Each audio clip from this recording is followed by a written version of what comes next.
Mangalayatan university का अपना radio station radio Narad 90.4 FM, जन जन की मंगलवाणी।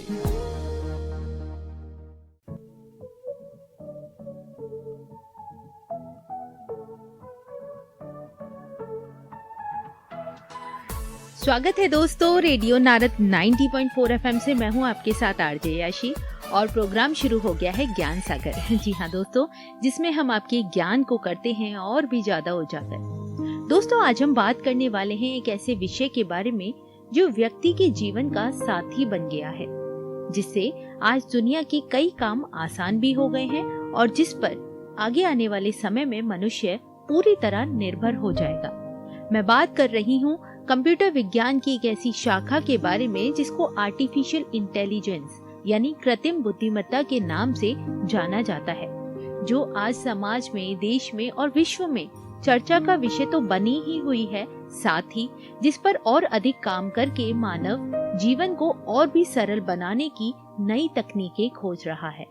लेकिन ये आर्टिफिशियल इंटेलिजेंस है क्या और इसको हम कैसे अपने जीवन में इस्तेमाल करते हैं, आइए जानते हैं हमारे आज के मेहमान से। दोस्तों, इस विषय पर बहुत सारी जानकारी देने के लिए आज हमारे साथ मौजूद है एक ऐसी शख्सियत जिनको 16 साल का टीचिंग का अनुभव है और जिन्होंने इंडस्ट्री की जिम्मेदारियों को भी बखूबी संभाला है।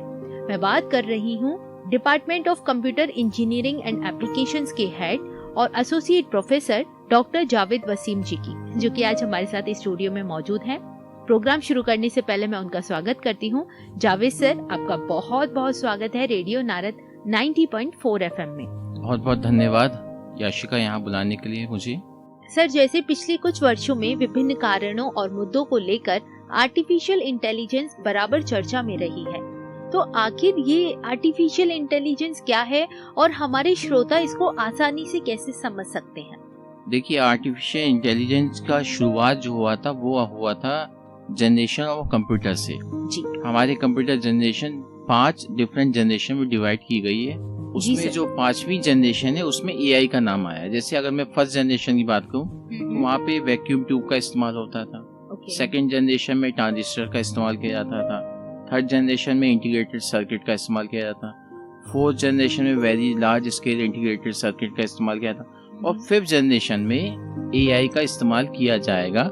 ये पहले से ही जनरेशन में बना दिया गया था। क्योंकि एआई एक ऐसा टर्म है जहाँ पे हम मशीन को इंटेलिजेंस बनाने की कोशिश करते हैं। अगर मैं डेफिनेशन के टर्म्स में बोलूँ तो AI is a field of research in computer science that develop and studies method and software that enable machine to perceive their environment and use learning and intelligence to take action that minimise their chance of achieving defined goal. कहने का बात यह है कि हम machine को human की तरीके बनाने की कोशिश करते हैं, कुछ सॉफ्टवेयर को या कुछ प्रोग्रामिंग लैंग्वेज को यूज करते हुए। वहीं अगर हम आर्टिफिशियल इंटेलिजेंस के प्रकार की बात करें तो लगभग ये कितने प्रकार की होती है? आर्टिफिशियल इंटेलिजेंस के प्रकार बहुत सारे हैं, लेकिन क्योंकि हमने इसको इस्तेमाल करने लगे हैं मशीन लैंग्वेज की फॉर्म में, तो 3 टर्म्स ज़्यादा मशीन लैंग्वेज के टाइप्स में आते हैं, जिसमें supervise case of learning, unsupervise case of learning और एक रीएनफोर्स केस ऑफ लर्निंग आता है। हम लोग ने कोविड के टाइम में आरोग्य सेतु ऐप का इस्तेमाल किया होगा। जी। जहाँ पे हम बगैर किसी डॉक्टर से मिले पता लगाने की कोशिश करते थे कि हमें कोविड है कि नहीं है। तो ये भी एक एआई है जहाँ पे आपको एक एक्सपर्ट से आप बात कर रहे हैं और वो एक्सपर्ट मशीन है, लेकिन हमें ऐसा लगता है कि वो एक्सपर्ट एक ह्यूमन है। जी जावेद सर, वहीं देखा जाए तो कंप्यूटर की बहुत सारी टेक्नोलॉजीज ऑलरेडी हमारी लाइफ में थी, तो आर्टिफिशियल इंटेलिजेंस की जरूरत क्यों पड़ी? मैं एक छोटा सा एग्जांपल बताता हूँ। आपको किसी जगह से किसी और जगह जाना है, आपके यहाँ ड्राइवर नहीं है जी। अब आप परेशान है कि मैं क्या करूँ, तो उसके लिए एआई ने ड्राइवरलेस व्हीकल बना दिया। आप पूछना चाहते हैं कि आज क्या दिन है या आज क्या बारिश होगी कि नहीं होगी, इसके लिए एलेक्सा बना दिया गया है जी। आप किसी दरवाजे के सामने जा रहे हो, दरवाजा ऑटोमेटिकली खुल रहा है, ये एआई का पार्ट है। आप अपने घर से निकले और घर की लाइटें अपने आप बुझ गई, तो ये भी एआई का पार्ट है, जहाँ पे ह्यूमन का वर्क कंप्यूटर कर रहा है। यानी कहीं ना कहीं कह सकते हैं कि इंसान का कार्य है वो अगर आसान हो रहा है, उसको करने की जरूरत नहीं हो रही, उसी को मशीन कर रही है, तो एआई वहाँ पे मौजूद। जी जी, बेहतर कहा। बिल्कुल सही सर। और इसके कुछ बेनिफिट्स आप हमें बता सकते हैं? और आर्टिफिशियल इंटेलिजेंस के उपयोग की बात करें तो कहाँ कहाँ इसका उपयोग हमें देखने को मिलता है हमारी रेगुलर लाइफ में? रेगुलर लाइफ में अगर हम देखें तो जब हम मॉर्निंग में उठते हैं तो सबसे पहले हम अपने मोबाइल को इस्तेमाल करना शुरू करते हैं। मोबाइल में अगर हमें किसी सिटी पे जाना है तो हम जीपीएस का इस्तेमाल करेंगे। उसके बाद हम उस जीपीएस को टैग लगा देंगे अपनी व्हीकल में और हम वहां तक जा सकते हैं। अगर आपने कोई कैब को मंगाया है तो कैब में आप अपना पिन बताएंगे, उसके बाद उस कैब में बैठेंगे तो आपको पता चलेगा मैं कहां से कहां तक जा रहा हूं। एक दूसरा एग्जाम्पल बहुत अच्छा है कि आपने सुना होगा मार्स पे लाइफ को ढूंढने का नासा ने एक बहुत बड़ा प्रयोगशाला बना रखा है। क्योंकि मार्स पे कोई व्हीकल नहीं गया है, ना कोई इंसान गया, तो वहां पे उन्होंने एआई मशीन को भेजा है जो वहां के एनवायरनमेंट को पता लगा रहा है क्या वहां पे लाइफ पॉसिबल है या नहीं है। एक और एग्जाम्पल आपने शायद सुना होगा, लैंड माइंस जो होता है जहाँ पे मिलिट्रीज वाले लैंड माइंस को एक तरीके से बिछा देते, तो वहाँ पे एआई रोबोट्स का इस्तेमाल किया जाता है जो प्रिडिक्ट करता है कि लैंड माइंस कहाँ है, जिससे जाहिर सी बात है कि ह्यूमंस की लाइफ बच जाएगी। ओके सर, क्या हम आज भी अपनी जिंदगी में आर्टिफिशियल इंटेलिजेंस को कहीं ना कहीं इस्तेमाल कर रहे हैं? कुछ उदाहरण बता पाएंगे आप? आजकल की जो लाइफ है वहाँ पे एआई ने हम लोगों को बिल्कुल बांध के रख दिया है। जैसे आपने गूगल सर्च पे कुछ बोला जी, आपकी एनालॉग वॉइस कन्वर्ट हो रही डिजिटल वॉइस, फिर डिजिटल वॉइस से कन्वर्ट हो रही है टेक्स्ट, और वो टेक्स्ट गूगल पे सर्च हो रहे हैं। आपको आसानी हो गई। दूसरा काम एक बहुत अच्छा आ रहा है एआई का, जिसमें आप किसी एक्सपर्ट से बात कर रहे हैं और वो एक्सपर्ट ह्यूमन एक्सपर्ट ना हो के वो मशीन एक्सपर्ट है। जैसे एग्जांपल में आरोग्य सेतु ऐप, तो अलग अलग सिनेरियो में अलग अलग एआई का इस्तेमाल किया जाता है। एक और मैं आपको एग्जांपल एआई का बताऊं कि जैसे जहाँ पे जो पायलट्स की ट्रेनिंग की जाती है तो उसके लिए जो एयरक्राफ्ट की कॉस्ट होती है वो अबव करोड़ में जाती है, तो उस कॉस्ट को मिनिमाइज करने के लिए पायलट को एक सिमुलेटर डिजाइन करके दिया जाता है जिसका वो इस्तेमाल करता है। एआई से उस सिमुलेटर में वो सारे फीचर्स आने लगते हैं जो एक एरोप्लेन के सिनेरियो में आ सकते हैं, यानी कि एनवायरनमेंट कंडीशन वही होगा, वही प्रेशर होगा, वही हाइट होगी। तो हमने बहुत सारी कॉस्ट को बचा लिया उस सिमुलेटर से।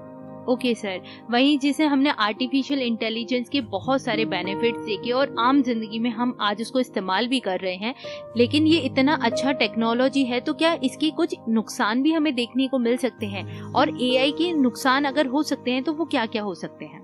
एआई अपने में एडवांटेज के साथ साथ डिसएडवांटेज भी लेके आया है जी। कहीं ना कहीं ये एम्प्लॉयबिलिटी पे भी फर्क पड़ा सकता है, क्योंकि जो काम हम ह्यूमन से ले रहे थे आज वही काम हम कंप्यूटर से लेने की कोशिश कर रहे हैं। Example driverless vehicle, example automatic door opening, example automatic washing machine, example automatic smart home, CCTV cameras. ये बहुत सारी एग्जाम्पल है जहाँ पे आपने एक ह्यूमन को हटा के एक मशीन से काम करा है, तो अनएम्प्लॉयमेंट को शायद ये इंक्रीज कर सकता है। आपने नाम शायद चैट जीपीटी का बहुत सुना होगा, वो भी बहुत ज्यादा फर्क ला रहा है एम्प्लॉयबिलिटी पे। जब कभी हम लोग किसी वेबसाइट में एंटर करते हैं, जैसे मान लीजिए आपने फेसबुक पे एंटर किया जी, तो फेसबुक पे एंटर करने का मतलब कि आपका वेरिफिकेशन हो रहा है। तो कभी कभी आपने देखा होगा जब आप लॉगिन पासवर्ड भी देते हैं तो उसके बाद भी वो आपसे पूछता है कि आर यू ह्यूमन और नॉट, और आपको कुछ इमेजेस दी जाती है। वो कहता है कि select the images, like trees को सिलेक्ट कीजिए या बस को सिलेक्ट कीजिए या ट्रेन को सिलेक्ट कीजिए। ये ऑनलाइन फ्रॉड या ऑनलाइन हैकिंग को मिनिमाइज करने के लिए किया जा रहा है कि कहीं आपके फेसबुक अकाउंट को कोई कंप्यूटराइज या हैकर उसमें लॉगिन ना कर सके। साथ ही साथ बैंकिंग में भी बहुत ज्यादा इफेक्ट एआई का हो रहा है, तो इसलिए सिक्योरिटी पॉइंट ऑफ व्यू बहुत ज्यादा इंक्रीज होता जा रहा है। बिल्कुल ठीक कहा आपने सर। और आज के समय जब हम एआई को अपनी सिक्योरिटी पर्पस के लिए भी इस्तेमाल कर रहे हैं, साथ ही अपनी जिंदगी को आसान बनाने के लिए भी इस्तेमाल कर रहे हैं, अगर अगले 5 सालों में हम आर्टिफिशियल इंटेलिजेंस को देखें तो वो और कितना आगे बढ़ सकता है?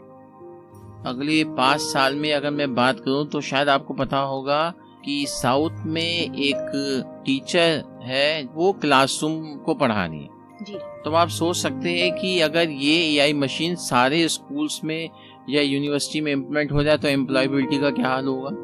आपका कहने का मतलब है कि एक जो टीचर है वो एक्चुअल टीचर नहीं है, वो एक मशीन है जो कि क्लास के बच्चों को पढ़ा रही है। जी जी जी जी, और वो साउथ में इम्प्लीमेंट भी हो गया है। और वो टीचर इंटरेक्ट भी करते हैं as like a human.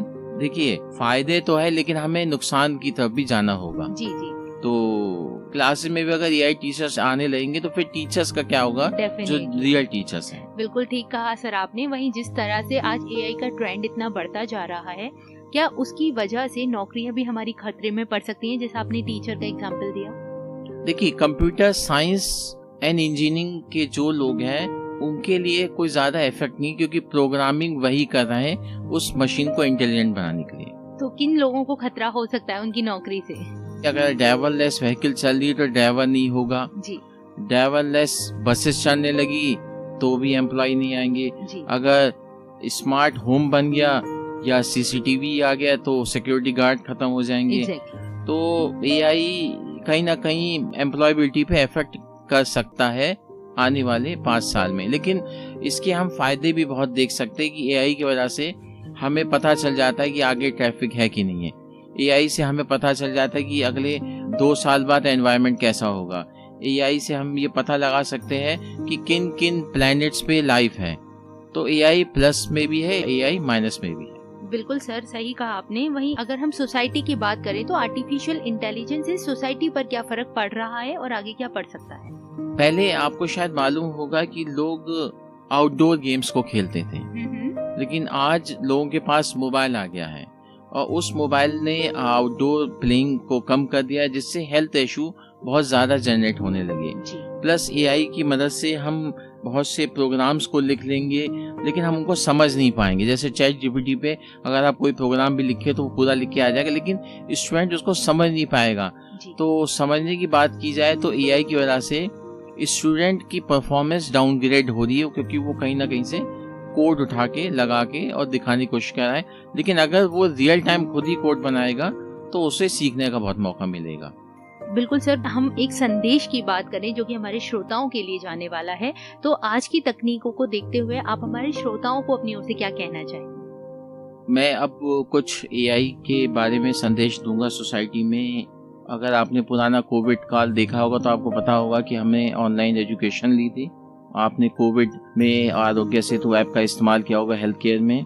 AI का इस्तेमाल करने से एक तो शिक्षा का बढ़ावा ज्यादा हो सकता है जी। आप अपने घर बैठे शिक्षा को प्राप्त कर सकते हैं, आप अपने घर बैठे क्लाइमेट के बारे में पता लगा सकते हैं, आप अपने घर बैठे ये देख सकते हैं कि कल क्या टेम्परेचर होगा या उसके बाद कैसा टेम्परेचर होगा। फार्मर के लिए बहुत अच्छी चीज़ ये है, एआई से उनको पता चल जाएगा कि रेनफॉल किस मंथ में ज़्यादा होगी, और अपने सॉइल की प्रोडक्टिविटी को भी पता लगाने में एआई बहुत ही ज़्यादा काम कर सकता है। क्योंकि आजकल ज़्यादातर रिसर्च में एआई और मशीन लर्निंग का इस्तेमाल फार्मिंग में, एग्रीकल्चर में, मेडिकल साइंस में, मिलिट्री साइंस में, एजुकेशन में बहुत ज़्यादा इस्तेमाल इसका हो रहा है। बिल्कुल सर, बहुत ही अच्छे आइडियाज दिए आपने। दोस्तों, शॉर्ट में कहें तो आर्टिफिशियल इंटेलिजेंस दुनिया का भविष्य बनाने के लिए पूरी तरह से तैयार है। विशेषज्ञों का मानना भी है कि एआई जल्द ही मानव जीवन का अभिन्न अंग बन जाएगा और दुनिया को देखने के तरीके को पूरी तरह से बदल देगा। वहीं बात करें आज के संदेश की, तो एक बहुत ही अच्छे संदेश के साथ डॉक्टर जावेद वसीम जी ने अपनी वाणी को विराम दिया कि जो आर्टिफिशियल इंटेलिजेंस है वो आज के समय हर फील्ड में ट्रेंड है। एग्रीकल्चर में, मेडिकल साइंस में, हर फील्ड में है, इवन एजुकेशन लाइन में भी। तो अगर आप इसको समझदारी से इस्तेमाल करते हैं और एक पॉजिटिव थॉट के साथ इस्तेमाल करते हैं तो आपको जीवन में आगे बढ़ने से कोई नहीं रोक सकता, जिसके लिए मैं उनका तहे दिल से धन्यवाद करती हूँ। जावेद सर, आप रेडियो नारद से जुड़े, साथ ही श्रोताओं को आर्टिफिशियल इंटेलिजेंस से जुड़ी बहुत सारी महत्वपूर्ण जानकारी दी। आपका बहुत बहुत धन्यवाद। बहुत बहुत धन्यवाद यशिका, और मेरे सारे श्रोताओं को शुभकामनाएं। इसी के साथ दोस्तों, अभी मेरा वक्त हो गया है आप सबसे विदा लेने का। फिर लेकर आऊंगी आपके लिए एक नया खास विषय और जानेंगे उसके बारे में बहुत सी इंटरेस्टिंग बातें एक नए मेहमान के साथ। तब तक के लिए मुझे यानी आरजे याशी को दें इजाजत। रेडियो नारद 90.4 FM, जन जन की मंगलवाणी।